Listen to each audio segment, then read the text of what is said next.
Hello everyone, welcome to my channel. Episode 19 and 20 এর শুরুতে আপনারা যারা এখনো সাবস্ক্রাইব করেননি তারা প্লিজ আমাদের চ্যানেলটিকে সাবস্ক্রাইব করে দিও। তো এই এপিসোডের শুরুতে মিং তার ডেস্কের উপর মন খারাপ করে শুয়ে আছে। মিংয়ের শুধু মোবাইল কথাই মনে পড়ছে, তাই মিং সারা রাত ধরে কাজ করতে লাগে, ওভারটাইম কাজ করতে লাগে। তাই তার মা তাকে কল করে। মিংয়ের মা মিংকে জলদি করে আসতে বলে, কারণ মিংয়ের মা অসুস্থ হয়ে গিয়েছে। দৌড়ে গিয়ে মায়ের পা চেক করে যে তার পায়ে কোনো মোচ লেগেছে কিনা। মিসেস চ্যান বলে, আমি তোমাকে এটা মিথ্যে কথা বলেছি যে আমার পায়ে মোচ লেগেছে, আসলে আমার পায়ে মোচ লাগেনি। তুমি ওভারটাইম কাজ করছিলে আজ, তাই আমি তোমাকে এই ট্রিকটা দিয়ে ঘরে ডেকে আনলাম। মিং তো এতে একটু বিরক্তি হয়। বাথরুমে দুই মা মেয়ে একসাথে গোসল করছিল। মিসেস চ্যান মিংকে বলে যে আমারও বিয়ের আগে তোমার বাবা আমার বয়ফ্রেন্ড ছিল আগে। যখন আমাদের দুজনের ব্রেকআপ হয়ে গেছিল তখন আমি অনেক ভেঙে পড়েছিলাম তোমার মতো। যখন তুমি হয়েছিলে তখন আমরা দুজন আবারও এক হয়ে যাই, তারপর আমাদের বিয়ে হয়। কিন্তু এরপরও সে আমাকে ছেড়ে চলে গেল, কিন্তু কোনো সমস্যা নেই। মিং বলে যে তাহলে তুমি আবারও বিয়ে করলে না কেন? মিংয়ের মা বলে, কারণ তুমি আছো যে, তাই আমার কিছু প্রয়োজন নেই, শুধু তুমি হলেই হবে। মিংয়ের মায়ের স্টোরিটা শুনে মিংয়ের অনেক মোটিভেশন আসে এতে। এরপরের দিন লু মিংকে স্কেটিং কম্পিটিশনের ইনভিটেশন কার্ড দেয়, কিন্তু মিং রিজেক্ট করে দেয় আর নিজের কাছে বিজি হয়ে যায়। তখনই মিংকে কেমিং কল করে বলে যে সামনে একটা স্কেটিং কম্পিটিশন আছে, ওই আইস স্কেটিং এর চ্যাম্পিয়ন আসবে। তুমি যদি চাও তাহলে আমি ওই ফেমাস আইস স্কেটারের সাথে ইন্টারভিউ ফিক্স করে দিতে পারি। মিং তো এটাই চেয়েছিল, তো মিং ওখানে যাওয়ার জন্য মেনে যায়। ওখানে মিং আসলে ওই ফেমাস স্কেটারের সাথে মিংয়ের পরিচয় করিয়ে দেয়। কেমিং স্কেটারকে মিংয়ের ইন্টারভিউ দিতে বললে স্কেটার বলে যে আমাকে এভাবে ইন্টারভিউ দেওয়ার চেয়ে আমার মনে হয় আমার মতে স্কেটিং করতে করতে ইন্টারভিউ দিলে আরো ভালো হয়।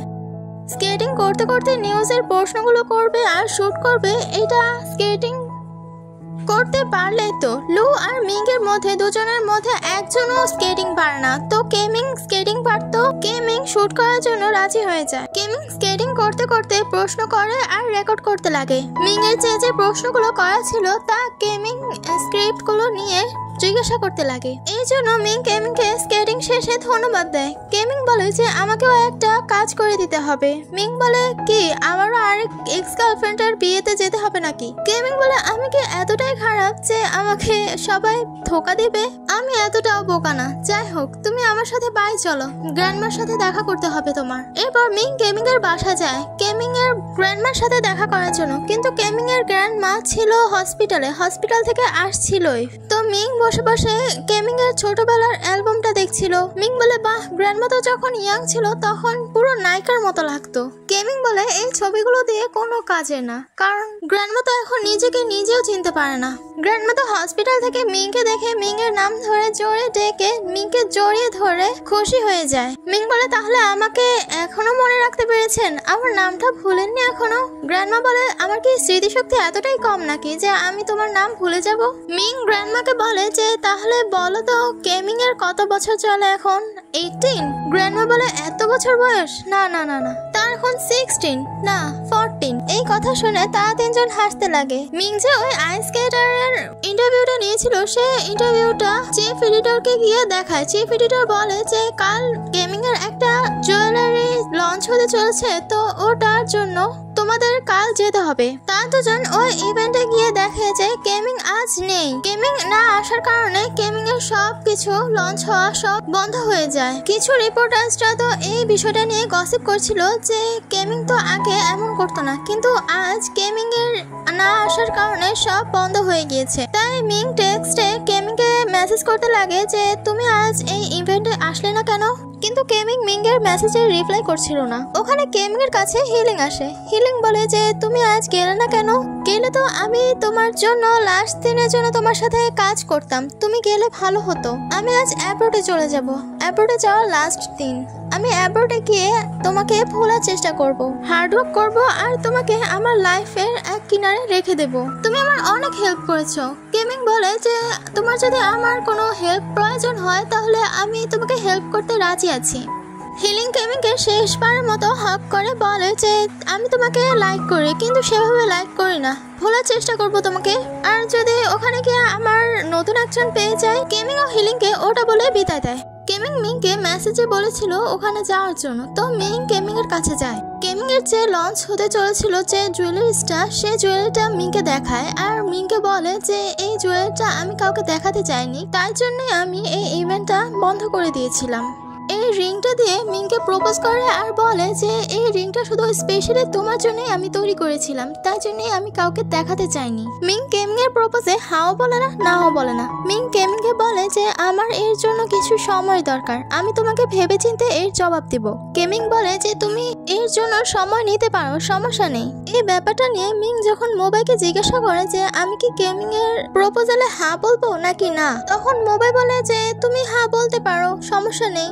মানে মোবাইল ব্রেন এআই সেটিংস তাকে যা যা ইনস্ট্রাকশন দিচ্ছে তাই বলে যাচ্ছে মিংকে। মোবাইল কখনো তার মনের কথাটা শুনেনি। মোবাইল ব্রেন তাকে ইনস্ট্রাকশন দিতে লাগে যে সে দুঃখী হয়ে যাবে, তাই কেমিং এর প্রপোজালটা একসেপ্ট করলে সে খুশি থাকবে। তো মিংকে কেমিং এর প্রপোজালে হ্যাঁ বলে দিতে বলে চলে যায়। আর মিং দাঁড়িয়ে দাঁড়িয়ে ওখানে কান্না করতে লাগে এই বিষয়টা নিয়ে যে মোবাইল তাকে কখনোই ভালোবাসেনি।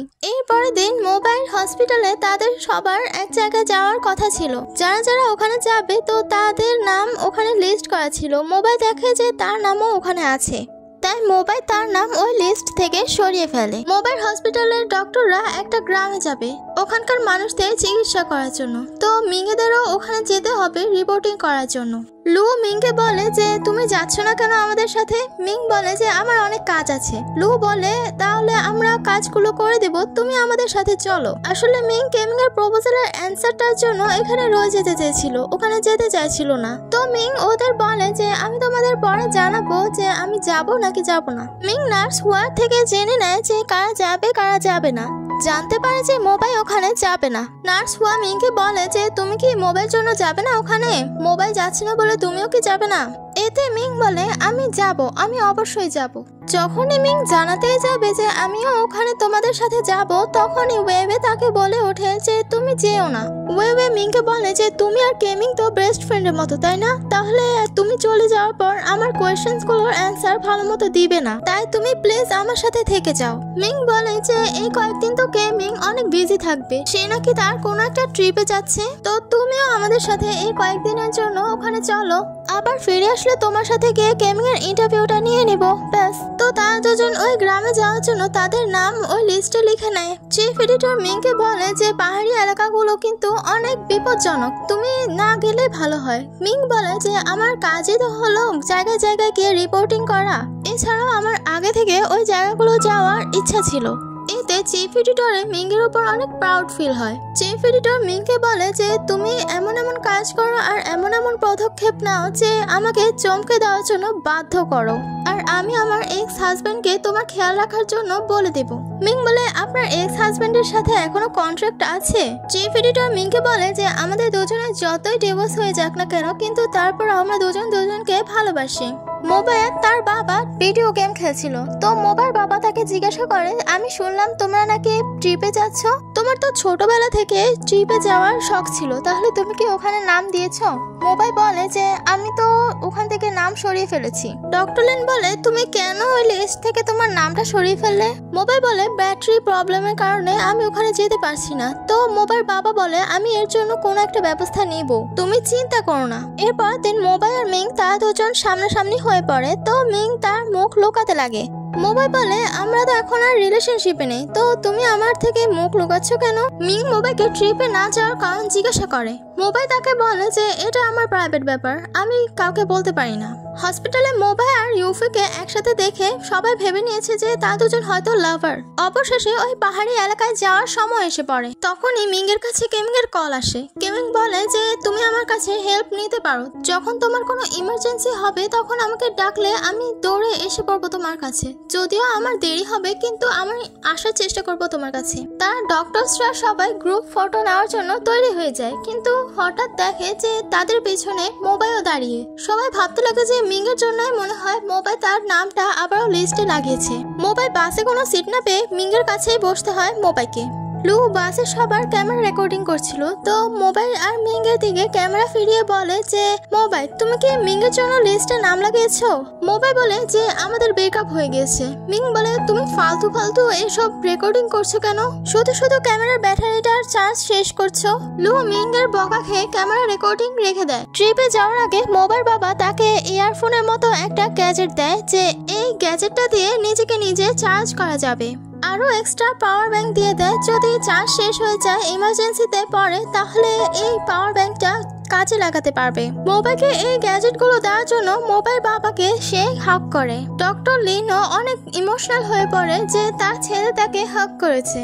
পাশে মিং ঘুমিয়ে পড়েছিল। মিংকে ঝিমাতে দেখে মোবাইল তার কাঁধে মিংয়ের মাথা রেখে দেয়। ফাইনালি তারা সবাই ওই জায়গাটিতে পৌঁছে যায়। মোবাইল ইউফির হেল্প করছে বলে মোবাইলকে ইউফি বলে যে তুমি গিয়ে মিংকে হেল্প করো। মিং তার এত বড় বড় ভারী ভারী ব্যাগ নিয়ে আসতে পারছে না। ইউফির কথায় মোবাইল যায় মিংকে হেল্প করতে।